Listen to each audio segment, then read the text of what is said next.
Bismillahirrahmanirrahim. Assalamualaikum warahmatullahi wabarakatuh. Halo anak-anak, jumpa lagi dengan Bu Nova di pelajaran tematik kelas 4. Hari ini kita akan belajar tema 8, subtema 3, pembelajaran 1 dan 2.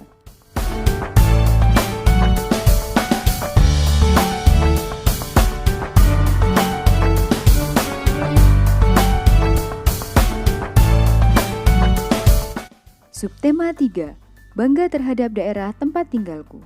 Siti dan Lani bermain sepeda di taman dekat tempat tinggal mereka.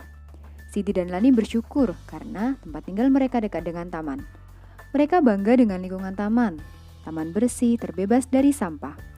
Saat bermain sepeda, Siti memboncengkan Lani. Tiba-tiba ban sepeda Siti bocor. Lani pun turun dari boncengan sepeda. Mereka akan membawa sepeda ke bengkel. Siti menuntun sepeda dan Lani mendorong sepeda dari belakang. Sepeda pun bisa bergerak maju. Itulah contoh hubungan gaya dan gerak benda. Bagaimana contoh hubungan gaya dan benda yang lainnya? Ayo kita pelajari lebih lanjut. Siti dan Lani mencari bengkel sepeda untuk menambal ban sepeda. Siti merasa lapar.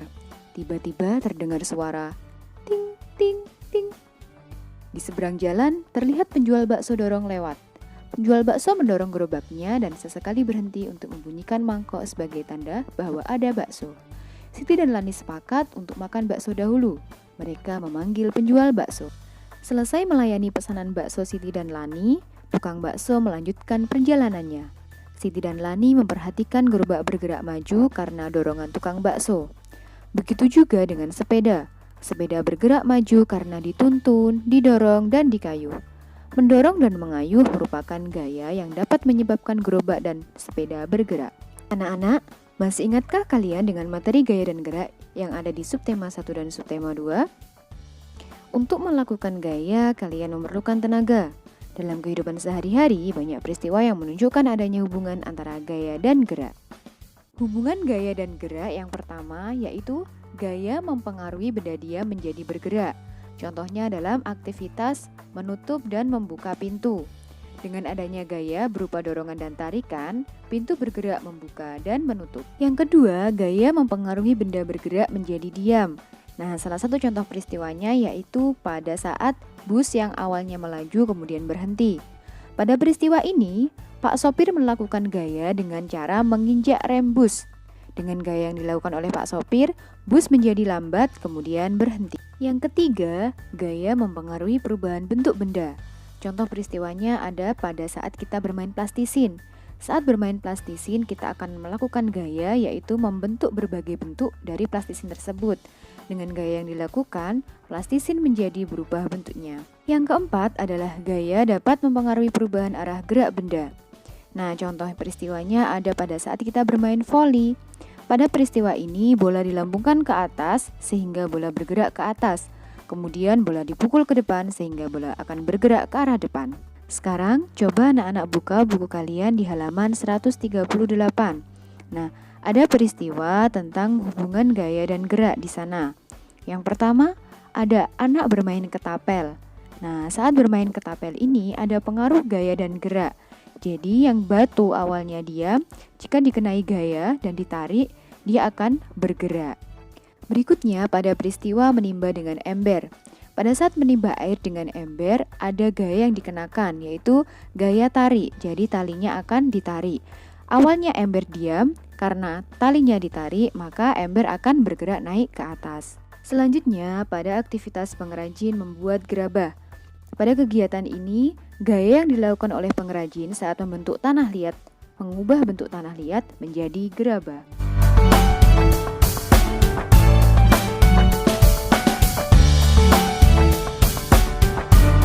Anak-anak, berikutnya kita akan mengingat lagi tentang materi cerita fiksi. Apakah kalian masih ingat apa itu cerita fiksi? Ya, cerita fiksi merupakan cerita, hayalan atau imajinasi dari pengarang.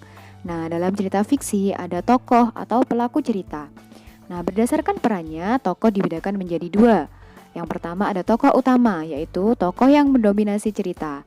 Biasanya diceritakan dari awal sampai dengan akhir cerita. Kemudian yang kedua ada tokoh tambahan. Tokoh tambahan merupakan tokoh yang mendukung tokoh utama dan hanya muncul pada peristiwa tertentu dalam sebuah cerita. Kemudian berdasarkan sifatnya, tokoh juga ada dua. Ada tokoh protagonis, yaitu tokoh yang bersifat baik, dan tokoh antagonis, yaitu tokoh yang bersifat jahat. Berikut ini ada sebuah cerita fiksi yang berjudul Angsa dan Telur Emas. Anak-anak bisa membaca di buku kalian halaman 127. Hikmah dan pembelajaran yang dapat kita ambil dari cerita tersebut adalah sebagai manusia kita harus bersyukur atas apa yang sudah kita miliki. Jangan serakah hanya karena ingin cepat kaya. Sesungguhnya Tuhan sudah mengatur rezeki manusia. Barang siapa yang setelah memiliki sesuatu dengan berlimpah tetapi serakah dan menginginkan yang lebih lagi, akan kehilangan semua yang dimilikinya. Jadi jangan lupa untuk selalu bersyukur ya.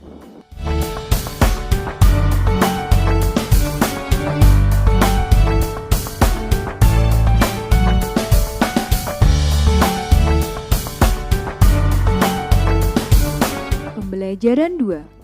Aku bangga sekali dengan daerah tempat tinggal keluarga besarku, Yogyakarta.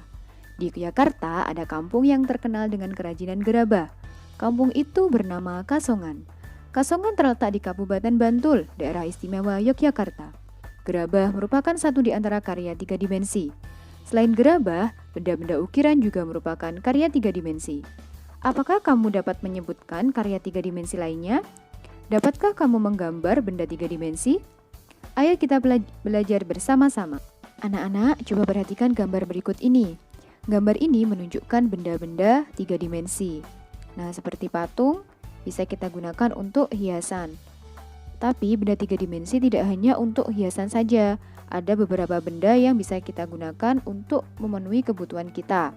Contohnya seperti gelas, kita bisa menggunakannya untuk tempat minum. Kemudian sendok, piring, tempat nasi bisa kita gunakan pada saat kita makan. Benda 3 dimensi memiliki ukuran panjang, lebar, dan tinggi sehingga memiliki volume.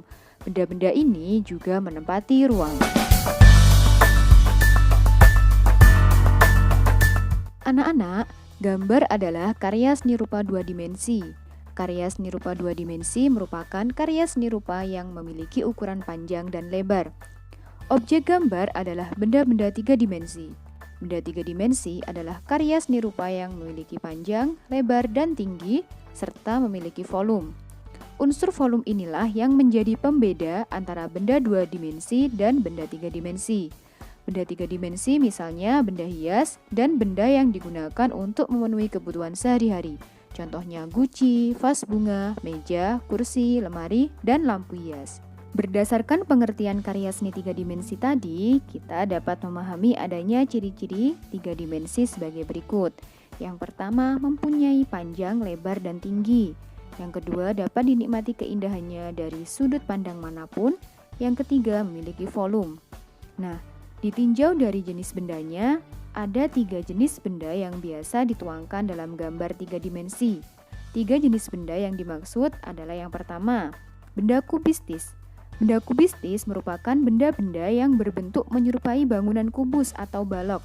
Contohnya kotak pensil, kotak tisu, meja, kursi, lemari, bak sampah, dan kulkas.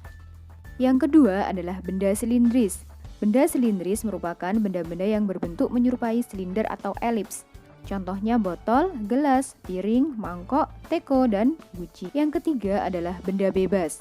Benda bebas adalah benda-benda yang bentuknya tidak beraturan. Contohnya buah-buahan, pepohonan, batu-batuan, dan benda alam lainnya.